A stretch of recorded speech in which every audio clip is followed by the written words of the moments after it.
Assalamualaikum warahmatullahi wabarakatuh.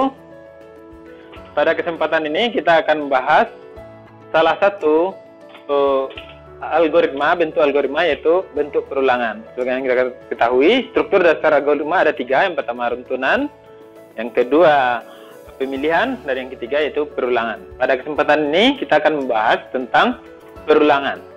Ya, sekarang kita lihat dulu secara definisi. Perulangan merupakan suatu algoritma untuk menjalankan suatu perintah secara berulang hingga suatu kondisi terpenuhi. Sekarang kita perhatikan dari definisi ini ada dua hal. Yang pertama itu menjalankan suatu perintah, yang kedua kondisi yang diinginkan atau yang diminta. Jadi struktur perulangan bisa kita kategorikan menjadi dua kelompok. Yang pertama kondisi pengulangannya, yang kedua badan pengulangan. Badan pengulangan di sini yaitu berupa perintah yang kita maksudkan di definisi. Jadi struktur dari perulangan ada dua, kondisi pengulangan dan badan pengulangan. Ya, sebagai contoh. Yang pertama, contoh satu yaitu tuliskan kata ganteng 2000 kali. Ya. Jadi di sini perintahnya yaitu tuliskan ganteng. Kondisinya 2000 kali. Pada contoh ini kondisinya sudah diberikan yaitu 2000 kali. Jadi program atau pelaksana hanya akan melakukannya tepat 2000 kali karena kondisinya sudah kita tetapkan. Tuliskan ganteng 2000 kali, ditulisnya kalau udah 2000 kali ya dia berhenti. Ya. Kondisi contoh kedua, timba sumur itu hingga airnya habis. Nah, pada kasus ini kita diminta untuk menimba sumur secara berulang, timba lagi, hingga kondisinya terpenuhi. Artinya di sini kita mengerjakan perintah dulu, nanti kondisi akan dicek setelah perintah dilaksanakan. Contoh, pertama kita timba air, kita lihat sudah kosong belum? Belum, berarti kita timba lagi. Cek lagi, udah kosong? Belum, gitu. Ya. Selanjutnya, contoh ketiga, kalikan bilangan asli dari 1 hingga 1000. Berarti ini kita minta untuk kalikan 1 kali 2 kali 3 sampai 1000. Hal ini mirip dengan contoh pertama. Kita sudah di set berapa lama kita akan mengulang. Gitu. Tapi pada contoh kedua ini, tidak ditentukan berapa langkahkah kita akan melakukannya. Kita hanya diminta hingga airnya habis. Gitu. Ya. Sekarang kita lihat contoh keempat. Pada contoh keempat, diberikan kondisi dulu. Ketika bukunya penuh, berhenti menulis. Ya. Jadi di sini kondisinya diberikan dulu, yaitu ketika bukunya penuh, berhenti menulis. Ya. Atau ini bisa kita bunyikan dengan ketika masih ada space pada buku, ada tempat untuk menulis pada buku, tulis sesuatu. Ya. Oke. Jadi pada contoh keempat ini kita diberikan kondisinya dulu. Lihat dulu, masih ada tempat nggak untuk menulis? Kalau masih, kita tuliskan kata sesuatu. Terus kita cek lagi, masih ada space? Masih, tulis lagi kata sesuatu. Jadi kita cek dulu kondisinya, baru kita laksanakan perintahnya. Kalau kondisinya tidak terpenuhi, perintahnya nggak usah dilihat. Beda. Kalau pada contoh kedua, ada perintah dulu, baru kita cek kondisinya. Gitu. Berarti kita laksanakan perintahnya dulu, baru kita lihat kondisinya. Gitu. Jadi ada tiga bentuk. Dari berdasarkan empat contoh ini ada 3 bentuk dari perulangan. Yang pertama tadi bisa saja perulangnya sudah ditetapkan berapa kali diulang. Gitu. Misalnya diulang 2000 kali, sudah jelas. Misalnya ini kalikan dari 1 sampai 1000, sudah jelas. Kalau di sini tidak jelas berapa kali kita kerjakan, tapi kita kerjakan dulu perintahnya, kita lihat kondisinya. Sudah terpenuhi belum? Kalau pada yang terakhir, kita lihat dulu kondisinya, baru kita kerjakan. Kalau kondisinya terpenuhi, kita kerjakan. Kalau tidak, berhenti. Jadi yang contoh kedua dan keempat itu kita belum tahu berapa langkahkah kita akan bekerja gitu. Berdasarkan 4 contoh tadi, kita dapat mengelompokkan struktur perulangan ke dalam 4 struktur. Struktur pertama yaitu perulangan for, atau biasa juga dikenal dengan for to do. Yang kedua yaitu perulangan while, kalau di pseudocode Pascal dikenal dengan while do. Dan yang terakhir yaitu perulangan repeat until.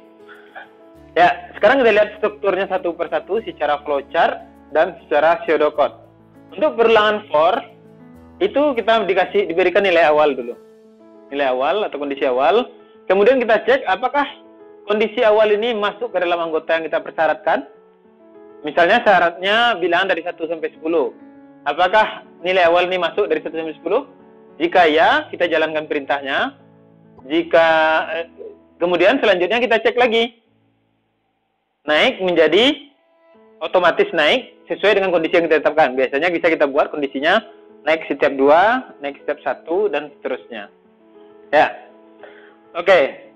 Dan jika tidak, maka perulangan akan berhenti gitu.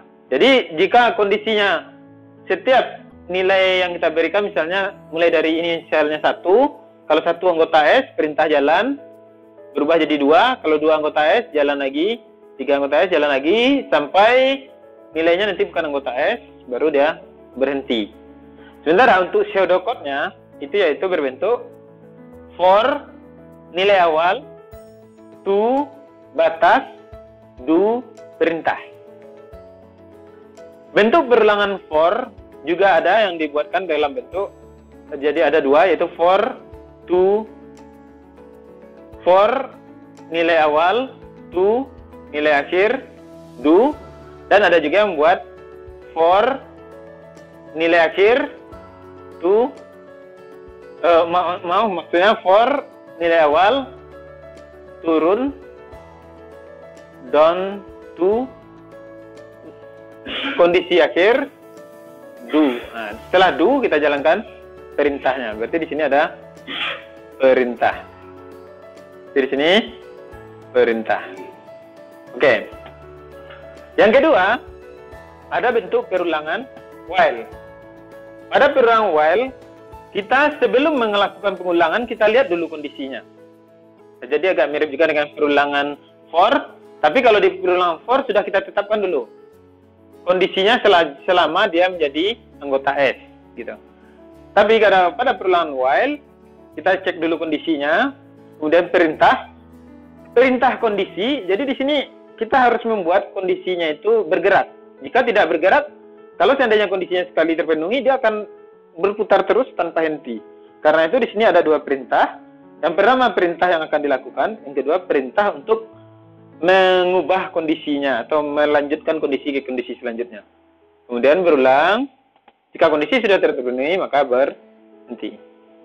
Kemudian untuk pseudocode dari bentuk perulangan while, yaitu while, kondisi, atau yang ditetapkan, do, perintah.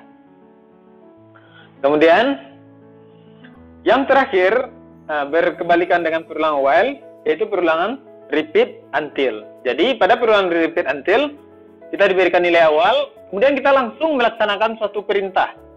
Jadi di sini penggunaan perulangan while dan repeat until harus sangat hati-hati.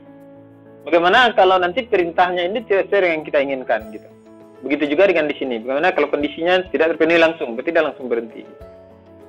Ya, jadi kalau pada perulangan repeat until, kita diberikan nilai awal, terus langsung kita laksanakan suatu perintah. Kemudian kita buat perintah untuk mengubah nilai awal.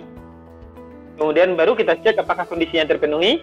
Kalau kondisinya terpenuhi, kita jalankan lagi perintahnya. Dan kita rubah lagi nilai awal tadi. Dan cek lagi kondisinya. Hingga kondisinya tidak terpenuhi. Kalau kondisinya, hingga kondisinya terpenuhi. Kalau kondisinya terpenuhi, dia berhenti. Nah, jadi kita lihat ya perbedaan antara perulangan while dan perulangan repeat until. Jadi kalau pada perulangan while, selama kondisinya terpenuhi, dia akan terus berputar.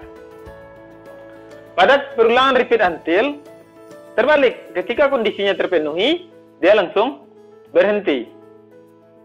Nah, jadi berkebalikan. Jadi kalau pada perulang while, kalau kondisinya terpenuhi, dia terus berulang. Kalau pada repeat until, kalau kondisinya terpenuhi, dia berhenti. Sementara untuk pseudocode dari perulangan repeat until yaitu repeat, perintah, until, kondisi. Ya, selanjutnya kita akan membahas tentang contoh-contoh dari ketiga bentuk perulangan ini, tapi secara selanjutnya kita akan membahas contoh-contoh dari ketiga bentuk perulangan tadi untuk ketiga kasus berikut. Yang pertama, kasusnya yaitu menampilkan 10 bilangan genap pertama. Yang kedua, menjumlahkan n bilangan asli pertama. Dan yang ketiga, menjumlahkan bilangan asli berurutan dari 1, tapi hasilnya kurang dari 1000.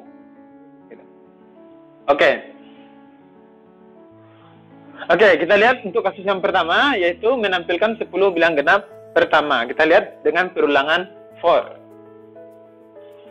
Pada perulangan for, kita tadi diminta yang pertama ada nilai awal. Kemudian setelah nilai awal, kita dibentuk pada perulangan. Jadi tadi pseudocode-nya itu for kondisi. Nah, kondisi di sini kita ganti dengan diminta menampilkan 10 bilangan genap pertama. Berarti kita buat for n sama dengan 1. Berarti ini kondisi awal. Nilai awalnya itu n sama dengan 1. To sampai berapa gitu. Kita ingin menampilkan dari 1 sampai 10. 10 bilangan genap pertama. Do, tentu kita harus tahu bilangan genap berarti 2 kali dari satu bilangan bulat lain, yaitu right untuk perintah untuk menampilkan, right 2 dikali n. Ya, dengan begini perintah ini sudah menunjukkan untuk n dari 1 sampai 10 tuliskan 2 kali n. Kalau n-nya 1 ditulisnya 2 kali 1 2. Kalau kemudian n-nya naik jadi 2 kali 2 4, kemudian n-nya naik jadi 3, 2 kali 3 6, begitu seterusnya sampai n-nya menjadi 10. 2 kali 10 20. Gitu. Ya. Nah, sekarang kita bandingkan bagaimana kalau kita menggunakan perintah while do. Oke. While do. Nah, di sini kita akan kesulitan melakukan untuk perintah while do. Karena kita tidak tahu kondisinya. Kecuali di sini tidak nampak batasan kerjanya tidak ada. Karena itu program seperti ini cocoknya kita menggunakan perintah for.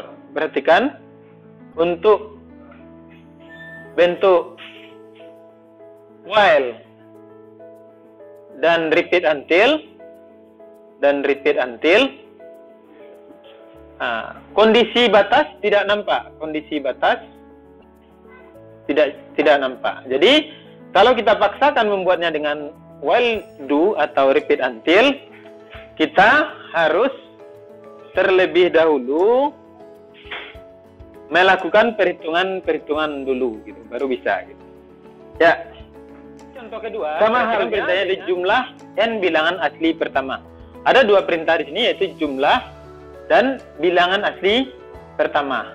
Jadi setidaknya kita membutuhkan 2 parameter di sini. Pada bahasa apapun, dia akan membaca nilai yang terakhir dari suatu variabel. Misalnya variabel a, kita buat a sama dengan 1, kemudian dibuat lagi di bawahnya a sama dengan 2. Maka nilai yang dibacanya adalah a sama dengan 2. A yang sama dengan 1 akan dilupakannya. Ya. Untuk itu, untuk mengatasi ini, sementara kita akan mencari jumlah.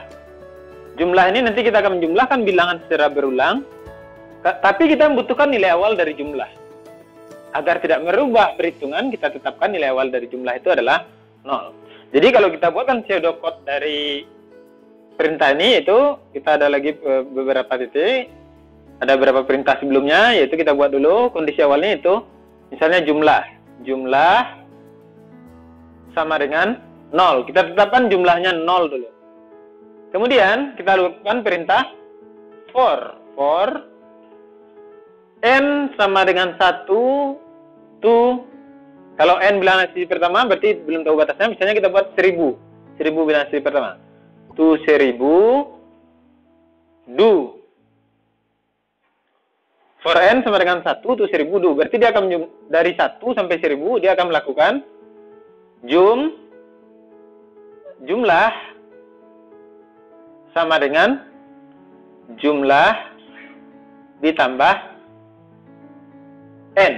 Nah, perhatikan, pada program ini seolah-olah jumlah sama dengan jumlah ditambah N. Jadi jumlah lagi.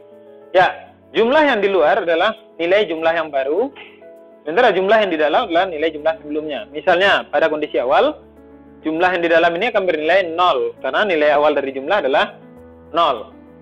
Ya, jadi kita akan lihat bagaimana program ini bekerja. Pertama, kalau untuk N-nya sama dengan 1, program ini akan bekerja jumlah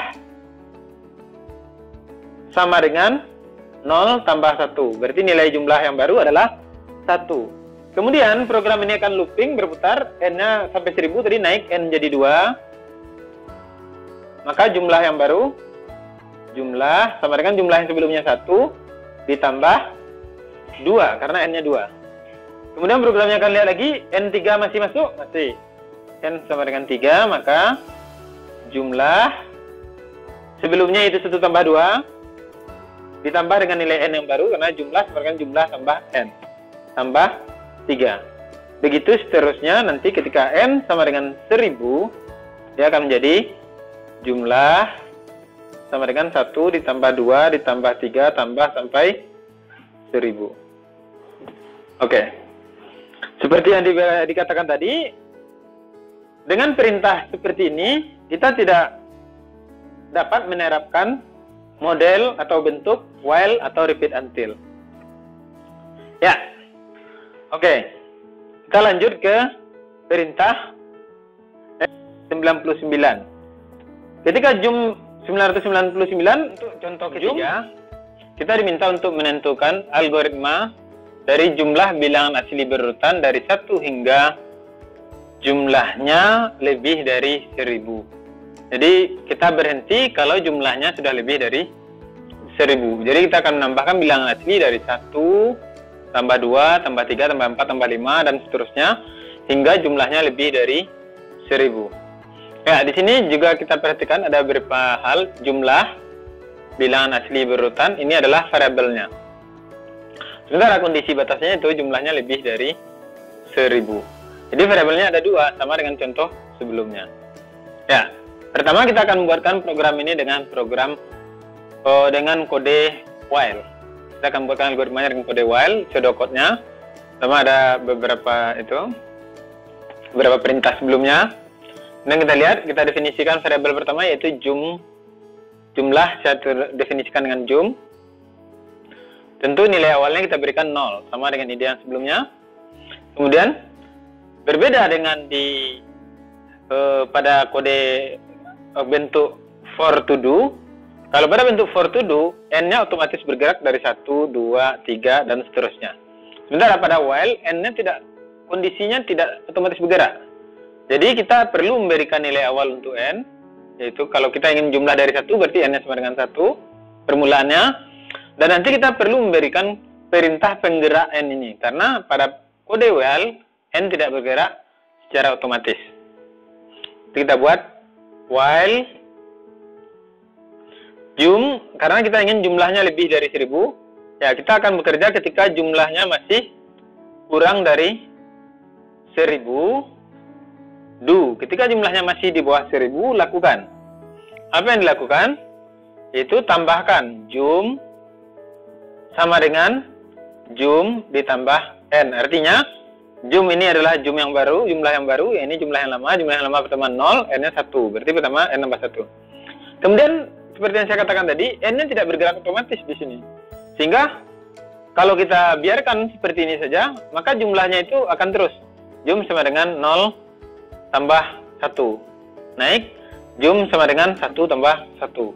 Naik, jum sama dengan 1 tambah 1 tambah 1. Jadi N-nya tidak bergerak. Karena itu kita perlu membuatkan penggerak N. Karena kita akan menjumlahkan n bilangan asli pertama, yaitu kita akan melakukan 1 ditambah 2 ditambah 3 tambah seterusnya sampai nanti suatu batas tertentu jumlahnya ini masih kurang dari 1000. Nah, sampai suatu batas tertentu. K-nya kita tidak tahu gitu. Jadi di sini kita perlu menggerakkan n, kita buat n titik 2 sama dengan tergantung n-nya bergeraknya berapa. Di sini kita ingin n-nya naik dari pertama 1 jadi 2, berarti naik 1. Ya. Ya, sekarang kita baca lagi programnya. N-nya 1, jumnya 0 pertama, jum 0 kecil dari 1000, ya. Kemudian diputarnya 0 ditambah 1, n-nya berubah, n sama dengan 1 tambah 1, n-nya jadi 2. Jumnya tadi 1 kecil dari 1000, ya. Jum 1 tambah 2, dan seterusnya mutar.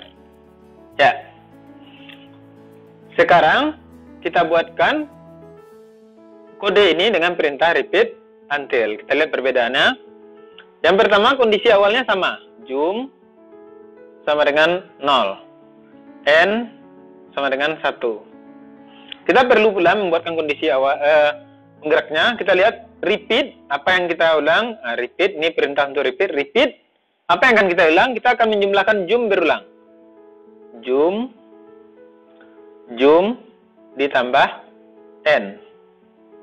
Kemudian selanjutnya, n-nya bergerak dari naik, berapa naiknya? Naik 1. Sama dengan yang tadi, idenya until, sampai kapan kita menjumlahnya?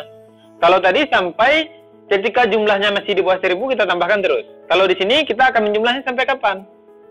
Yaitu sampai jum lebih dari 1000 atau besar sama 1000, karena di sini jumlahnya lebih dari 1000, berarti sampai dia jumnya besar sama besar dari 1000, karena diminta lebih dari 1000 gitu.